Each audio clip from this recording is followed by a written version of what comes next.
Atlanta, Georgia is a most contemporary city. Mod, sophisticated, and progressive.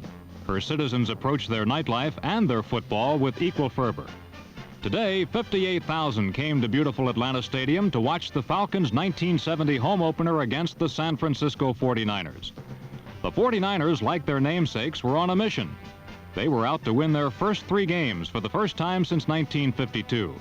But they would have their hands full, for the Falcons, too, were off to an encouraging start. Randy Johnson, last year's starting Falcon quarterback, was replaced by Coach Norm Van Brocklin with Bob Berry. And Berry broke club records last week with 28 completions for 302 yards in a narrow loss to the Packers. Van Brocklin has molded Atlanta into a contender, but will today have to beat a 49er team that finally looks like the real McCoy. It was a beautiful day for football. The sun was out, and so were the dollies from Dixie. What remained to be seen was whether the Falcons football team, like its namesake, could soar to new heights.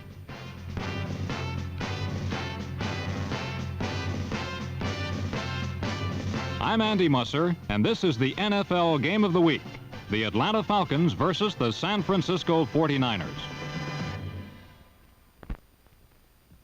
The first quarter saw both teams unable to score at all. The Falcons, however, were able to consistently move the ball, and this was due to the running of number 33, Jim Cannonball Butler. At 5'10", 200 pounds, Butler's low center of gravity enables him to keep his balance longer than taller backs, and the 6-year veteran from Edward Waters College ripped off some long gainers against a 49er defense that ranked 8th against the rush.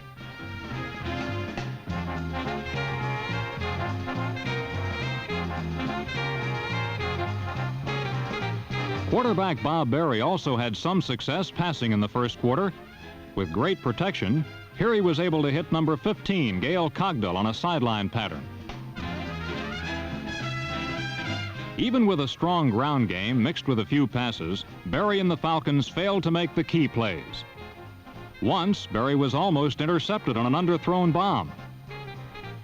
Another time, Berry was on target, but his receiver, Jim Mitchell, caught a quick case of board hands.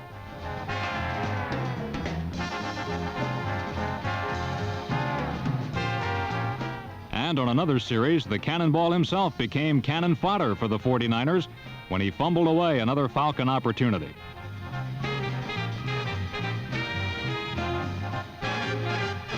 The 49ers, too, started out by moving the ball well in the strong running of number 42, Doug Cunningham.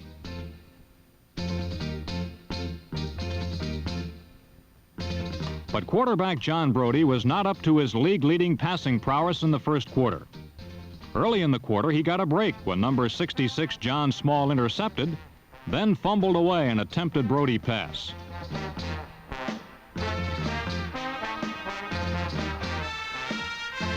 Throughout the period, it was evident that Brody, a scratch golfer, was not up to par on the gridiron. Much of Brody's trouble, however, was coming from the Falcon defense. Led by number 87, Claude Humphrey, the 49ers could muster only 1 first down until the final play of the quarter. On the last play of the period, the 49ers finally struck gold. Brody let fly a perfect pass to rookie receiver Preston Riley for his first completion of the game, 68 yards to the Falcon 21.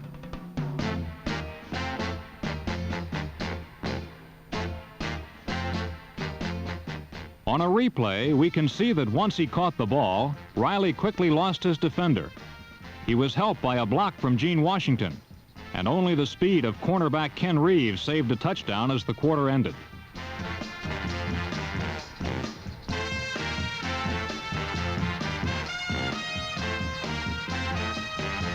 Brody then came right back to Riley for another first down at the Falcons' 9 to open the second quarter. From here, it took setback Ken Willard 3 plays to score. On third down from the 3, Willard swept left and hit pay dirt.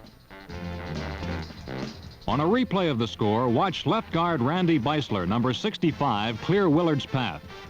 Though outplayed so far, the 49ers led 7-0. The San Francisco defense seemed to come to life after the touchdown. A great individual effort by 49er Bill Belk proved that the quarterback option should have been left on the campus from whence it came. But the Falcons soon were rolling again.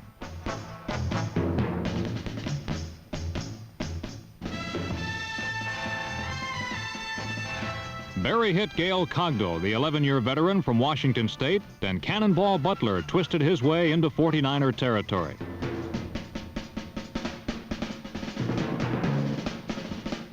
But here again, Atlanta could not sustain its drive, and rookie place kicker Ken Vineyard would try to put the Falcons on the board from midfield. Vineyard watched as his 50-yard attempt went wide to the right. The Falcons again came up empty. The 49er offense could do no better. Don Hanson refused to fall for a Brody fake on a perfect blitz by a linebacker. When Brody needed 6 on third down, 6'5" John Small squelched the play 1 yard short. The Falcons' defense again had held San Francisco to 1 first down for the quarter. Later in the half, Atlanta again looked good for a while. Big Jim Mitchell, number 86, got the ball rolling.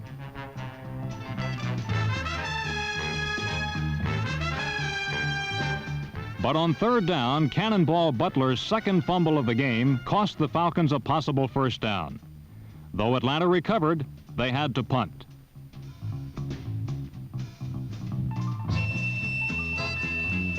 Then, with 1:40 to go in the half, Bob Berry led the Falcons on a textbook 2-minute drill, using number 85, the veteran Paul Flatley, as his prime target.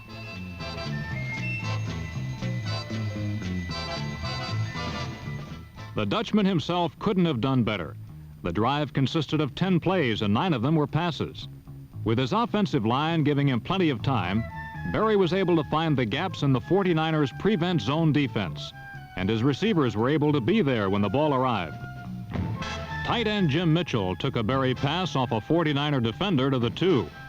One official thought the ball had first hit Mitchell's own man, but was overruled.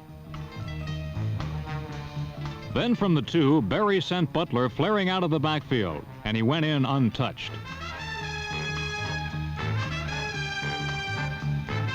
On a replay of the score, Berry got a block from his other back, Paul Gibson, and easily hit the cannonball all alone to tie the game at 7.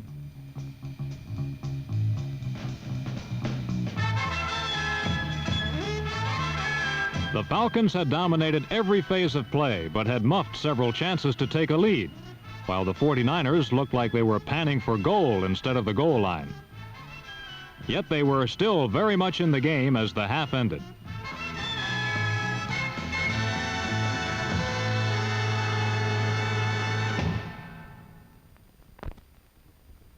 As the second half of this tie game began, it was apparent that for San Francisco to win, they would have to open up their passing attack. John Brody, the leading passer in the league, had completed only 3 in the entire first half. Bill Tucker's 29-yard kickoff return gave the 49ers good field position on the 38. The men from the Golden Gate started with a ground game that was almost non-existent in the first half. So when the Falcons stacked up Doug Cunningham for no gain, Brody went to the air and stayed there.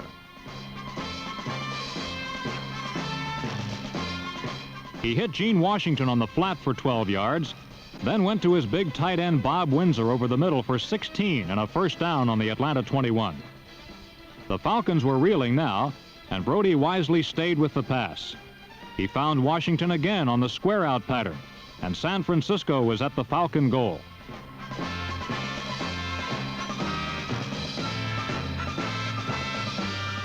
On the 2, Brody rolled right, and Windsor made a nice catch just in bounds for the score. For the first time, the 49ers looked like the same team that had knocked off the Browns and Redskins. The Falcons, too, were often winging when Paul Flatley took a 30-yard pass over his shoulder at the left sideline.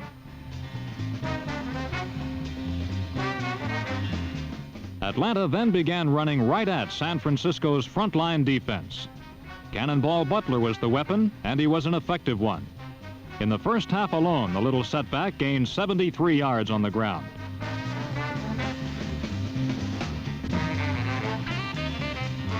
A repeat of Cannonball's last run shows a key block by number 5, Harmon Wages, on the outside linebacker.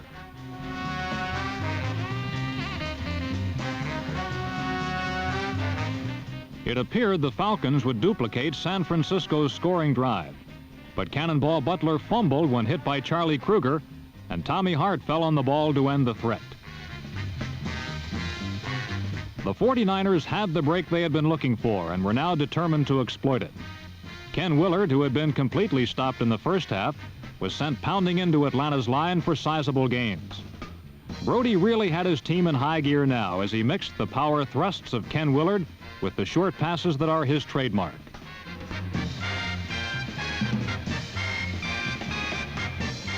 This is the year John Brody is determined to disprove the theory that he is strictly a hot and cold passer. The first 2 games of the season were outstanding ones for the 14-year veteran. He was named Back of the Week for his performance against Washington and brought his team from behind to beat the powerful Browns in the season's second game. The 49ers' momentum came to an abrupt halt on the Atlanta 19, however. First, reliable Doug Cunningham just barely missed a looping pass. Then a Brody bullet was deflected in the end zone by Ken Reeves. A repeat of this play shows that Brody was under some pressure just as he unloaded, but it still took a fine play in the secondary to save the touchdown for Atlanta. Bruce Gossett kicked a field goal from the 27 to put the 49ers even further out in front, 17-7. Gossett was the 3rd leading scorer in the NFL last season and is an important addition to this improved San Francisco team. Gossett is significant not only for his point-scoring ability, but his kickoff power. He consistently drives the ball deep in the end zone. Falcon rookie Art Malone, their number 2 draft choice from Arizona State, could bring this Gossett kick only to the 20. With the quarter drawing to a close and losing by 10 points, Atlanta had to make its move if it was going to get back in this ball game, the home opener for the Falcons. Bob Berry passed for a quick first down by going to Old Pro Paul Flatley. Flatley, who was being covered by rookie Bruce Taylor, was the leading receiver in the game with 6 catches. Then Cannonball Butler tore through the right side for 29 yards and another Falcon first down. A repeat vividly shows Butler's style, the quick start and good balance that compensates for average speed and lack of size.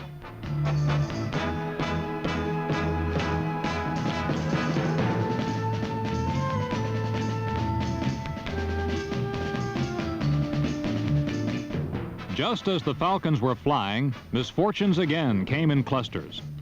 A flat pass to Butler was nullified by a holding penalty, and on the next play, Berry was steamrollered by number 72, Bill Belk.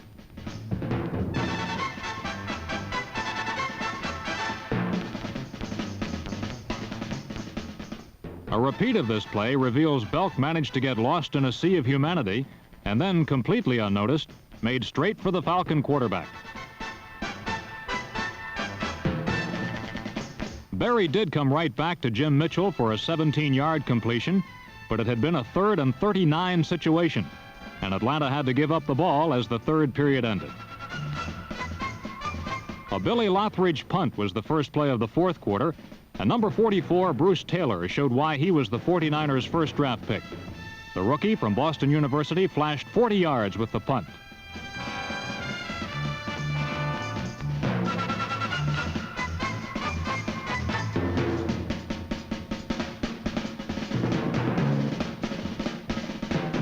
Two plays later, Ken Willard gave the ball right back as John Zook fell on his fumble at the 47.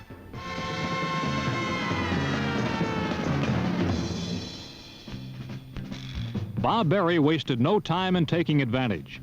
He threw over the middle to Big Jim Mitchell, who rumbled to the 24.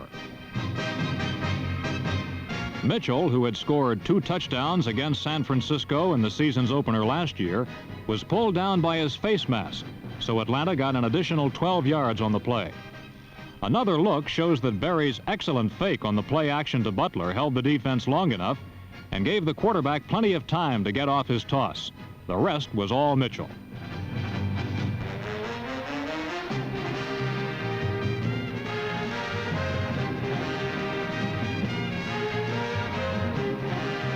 Atlanta seemed to have a difficult time holding on to the ball all day. And on a pass intended for Flatley, they almost had another turnover.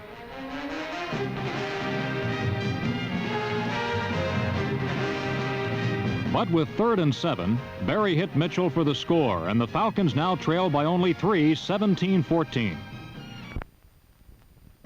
Rookie place kicker Ken Vineyard kicked to the 49er 5, and Bill Tucker almost brought it right back. His return was good for 43 yards. Again, their specialty teams had given San Francisco excellent field position. Brody seemed content to stay on the ground, with Doug Cunningham doing most of the running. On a 3rd and 5 situation at the Atlanta 35, he passed to Tucker, who was tackled 1 yard short of the first down.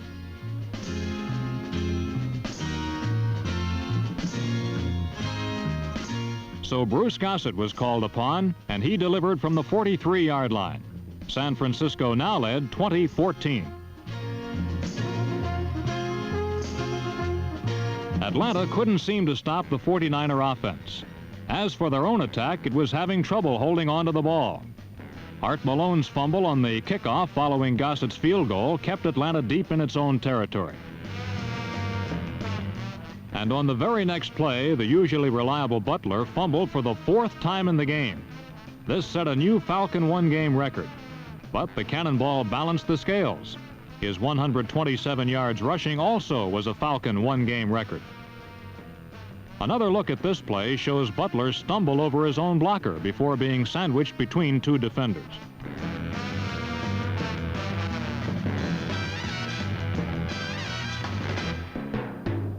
For the first time in the half, Bob Berry threw deep, and his bomb just barely eluded Jim Mitchell.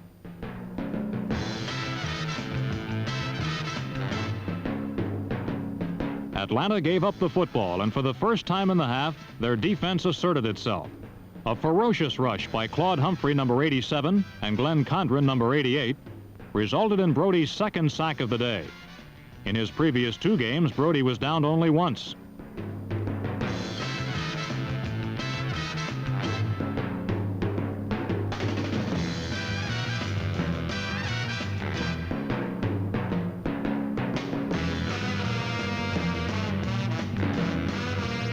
But the Falcon aggressiveness betrayed them when Steve Spurrier punted.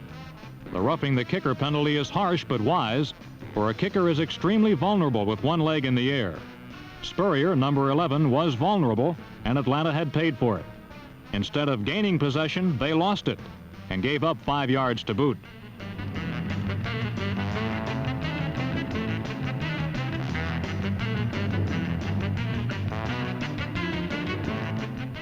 Then came the biggest break in a game that abounded in turnovers. Doug Cunningham swung wide left, found some running room, but fumbled when hit. The ball bounced perfectly to number 20, safety Tom McCauley, and he raced 42 yards with the gift. John Brody himself made the tackle at the San Francisco 13. This unusual play deserves another look. Cunningham, with a full head of steam, was hit simultaneously low and high. This caused the fumble, and McCauley had clear sailing down the right sideline until pinched in by Brody.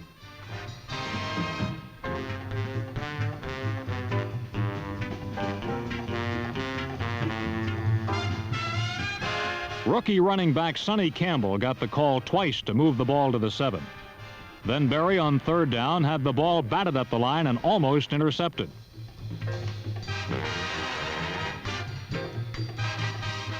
Fourth down. Atlanta decided to go for the touchdown. Berry threw his 3rd scoring pass of the game to Gail Cogdell, who made a great catch for the score that put Atlanta in the lead for the first time today. With over 3 minutes left in the game, there was still plenty of time left for San Francisco. No one knew it better than the old pro John Brody. After Tucker took the kickoff out to the 27, Brody led a slow but steady march upfield. He mixed his plays beautifully. Cunningham in the middle, Willard through the right, the short hitch pass to Washington.